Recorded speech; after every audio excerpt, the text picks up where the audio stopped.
Hi everybody and welcome back to my channel. If you're new here, my name is Alicia and I'm the owner of Alicia Be Creative. I am back with another tumbler tutorial and I bring to you this leopard on leopard geode. So you guys have seen me make a geode on my channel before, but we are going to make this very detailed, very cute leopard on leopard style geode. And of course, everything I use today will be listed and linked down below, as well as some discount codes to help you save. Let's go ahead and jump right into today's tutorial.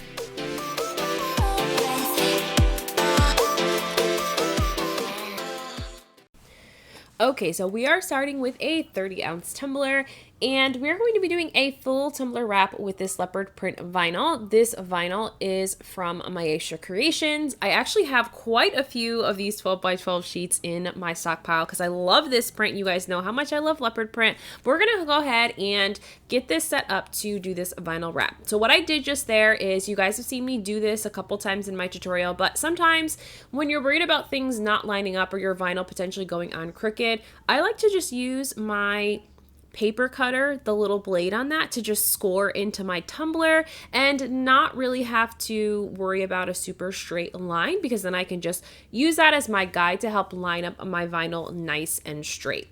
I did not prep this tumbler, and the reason I did not prep the tumbler is simply because we are going to be applying a full vinyl wrap over top of this, so there isn't going to be anything but the bottom of the cup showing right now. So there wasn't really a huge need for me to do any real prep work for this. Certainly you still could prep this, sand it, wipe it down with 91% rubbing alcohol, but for me, no real point to do so since I'm going to be completely covering this with a sheet of vinyl.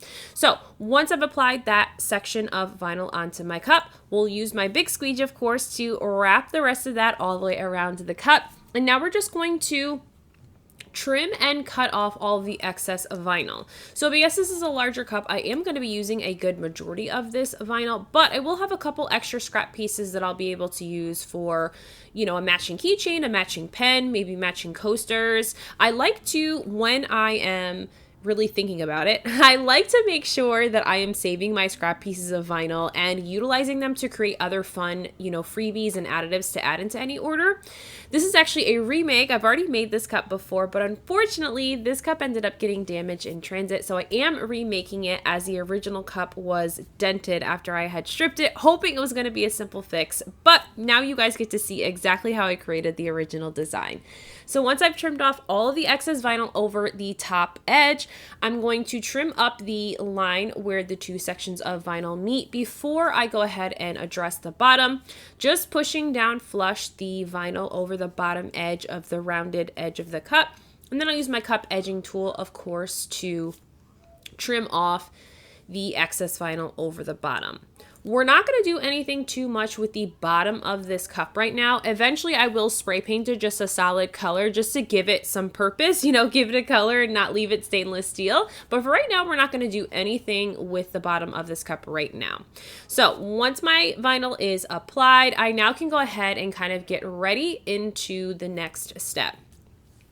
So for full vinyl wraps, I always typically find that a lot of times, if that is what's going down first, that sometimes you can get a little bit of wrinkling and buckling when you apply your first coats of epoxy. So I really want to make sure that's super adhered, and so I'll just hit that with my heat gun a little bit and use my squeegee to make sure that I am really pushing down that vinyl. Everything is stuck and I don't have to worry about that, sort of sneaking up on me in my first coats of epoxy. So now I'm going to go ahead and get our geode ready. So I did show the glitter colors, but of course I'll repeat them as we get to the glittering process. But before we get to the glittering process, we do need to sort of create the outlines for where all of our geode sections and different color sections are going to go. So I'm using some acrylic paint pens, some Posca pens, and some other pens that I picked up from Michaels. And we're going to use these to sort of base paint or base color where our different sections of the glitter leopard geode is going to go here. This piece is important because in my original design when I did this, I did not base paint or do a base coat of anything in my sections. And because I didn't do that, I had to do multiple coats of glitter to make sure that the vinyl underneath was not showing through the glitter colors. So I definitely would encourage you to use paint pens. You can use acrylic paint as well. It does not have to be paint pens, but these do dry super quick, so it was kind of just a plus. And that is just going to ensure that I have a base color to glitter over top and not have to go in with multiple colors, creating potentially a really bulky end product since we only have glitter in these sections. So I've done that first section here, starting with the red and ending with brown. And now on the opposite side, directly on the opposite side of the cup, I'm going to do the opposite in the color order. So starting with brown and then ending with the red color. This is kind of just what I like to do so that the colors are still present, but the geode doesn't look exactly the same on both sides. It looks a little bit different. And of course, the jagged edges of each, color glitter is going to look different as well. But interchanging those colors to just make it a little bit different in the geode pattern also just helps to give it a little bit more of a dimensional look.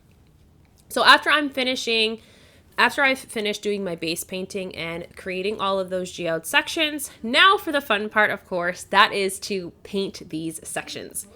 So I'm going to be using One Coat Wonder from Callan Grace Designs, and we're going to use this as my glue of choice to adhere my glitter today. So we're just literally basically painting by numbers, if you want to call it this, right? I'm just going to use a paintbrush to paint in these different sections, and then we'll go in with each glitter for each section. So the first glitter that I'm going to be using is I'm going to use Forever Young. This is from my Aisha Creations. And this is sort of a finer, it's a really bright, beautiful red, but this is a little bit of a finer cut glitter. And so I have a nice mix of fine glitters and chunkies because I feel like with geode cups, what I love in a geode cup is the different cuts of glitter that are in the geodes. It just makes it so much more dimensional, a little bit more realistic. Now, obviously, this isn't a true geode. I don't think that there are geodes out there that have true leopard print spots in them. So yes, probably this isn't in actual nature, but I think that when you're creating geodes, on cups and things, I love seeing the different cuts of color because I feel like it just makes it so much more dimensional, so much more fun to look at. So in the gold section, I used Nugget, and that's from Bill and Nieve Creations. And then now I'm going to go back into my second red glittered section, and this is going to be a different cut of red. So we're using Forever Young for the first section, but for this section here, we're going to use Netflix and Chill from Peachy Olive Glitter. Again, I like the mix of the chunky with the finer cuts of glitter just to give it a little bit more, dimension to really look at. It's just pretty to look at this way too.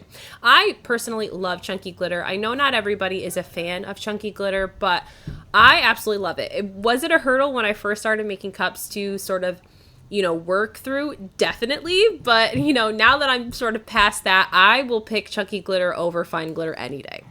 So my final color in the brown section is going to be French Press from Peachy Olive Glitter. This is a fine cut of glitter similar to Forever Young that we used first, and that's going to finish out this section here with our glittered section.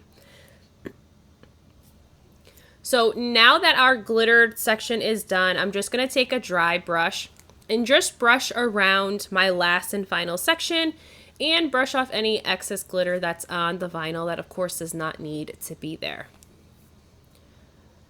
Now that I'm done glittering this section, I will turn the cup to the other side and do the exact same thing following that color pattern on the back side.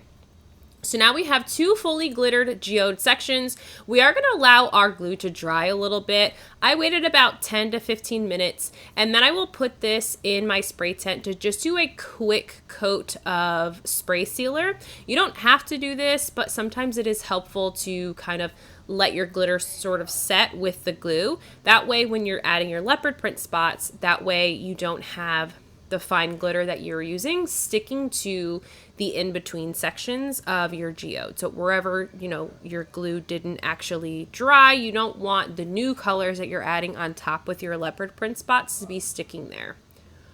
So that first color, we're just creating the inner section of our leopard prints just in the gold section with French press, and then we're going to go back around those sections as well as adding just leopard print to the red, the two red sections and the brown section with just, those half C's, those parenthesis looks, half C's and a dot, of course, all of those beautiful leopard print shapes in those different sections to make this our leopard on leopard geode. So taking the same glue as I mentioned, and I'm just filling up the space. Leopard print is meant to be random. It shouldn't look like it is perfect by any means. The more imperfect, the better a leopard print is. And so I'm just sort of letting my paintbrush tell me where I should go in creating my leopard print spots. I like to move quickly because then I am less likely to, line things up perfectly, which of course I don't want to do because leopard print is meant to be random. It's meant to kind of look chaotic and random. Once I'm done with the glue, I'm going to go over those sections that are meant to be black with Onyx black from Walmart. It is one of my favorite blacks to use because it sparkles so nicely under epoxy. And so I love that extra sparkle in the black. I don't like when black kind of sits super flat on a cup after you've glittered a section. And black is really kind of a hard color to nail when it comes to letting it shine and sparkle under epoxy. So I love Onyx from Walmart. It does sort of, comparing to a true black, shine more blue than black. But over something like this, you're not really going to be able to tell necessarily unless you were putting it right up against a true black color of glitter. We're going to repeat the same thing on the flip side in the geode. And then once that's done, I'm going to spray seal this after the glue has dried. Then it goes on the turner for 2 coats of epoxy. And now we're back to kind of just finish up this cup, okay? So of course the first thing we need to do is we really are gonna need to sand. So my cup went through a bit of some craziness on the turner.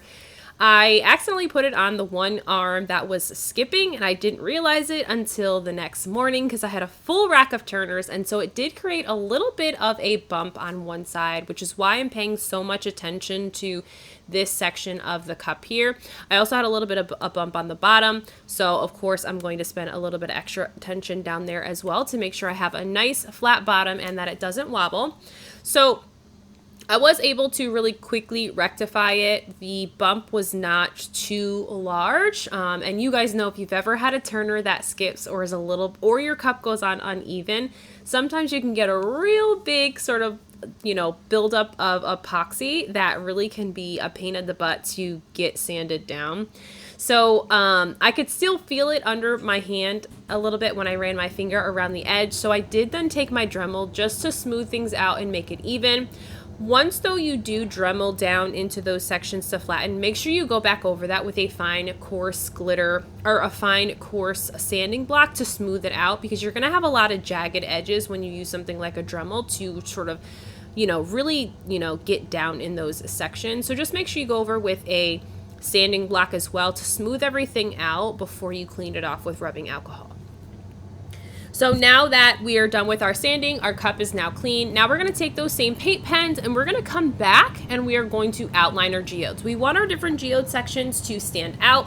So we're going to use our Posca pens and our acrylic paint pens to outline all of our sections.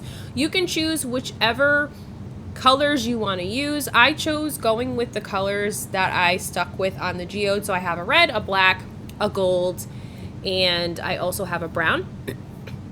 And I'm just choosing sort of different colors to go around each of the sections. And so the order in which I go around these sections on this half of the geode, I will do the exact opposite on the other side. So just making sure that I am outlining, really creating those jagged squiggly lines as you go. You don't want your geodes to look perfect, right? It doesn't want to be like a perfect half circle. There really should be some fun jagged edges, really following, that squiggly line that you created when you did your first round of glitter, and following that true to how that is, because we don't want it to look completely round. It's going to look a little bit odd and a little bit weird if it does, and not really resemble a true geode, which of course has those really fun edges and different sections that are a little bit rigid. And so we're trying to recreate that, of course, but on a cup form. So I did go over the gold and the red sections twice with my paint pens just to make sure they were super vibrant before I moved on to the other side. Once I was done with the second side of outlining, this was really done. I didn't have to spray seal it, didn't do anything else with it. But the final thing I am going to do before I get this back on the turner for the final coat of epoxy is I want to tape off the bottom because I want to finish this bottom out. Like I said, I didn't want it to be just a stainless steel bottom. I want this to sort of go with the rest of the cup. So I'm just going to put a piece of painter's tape along the bottom. I'll take this to my spray tent and spray it with this sort of bronzy metallic paint and then put it on the turner for 2 final coats of epoxy. So after 2 final coats of epoxy, here's the final look at this leopard on leopard print geode cup. I hope that you guys enjoyed today's video. Of course, if you did, give this video a huge thumbs up and subscribe to my channel, and I'll see you guys again in the next one. Bye!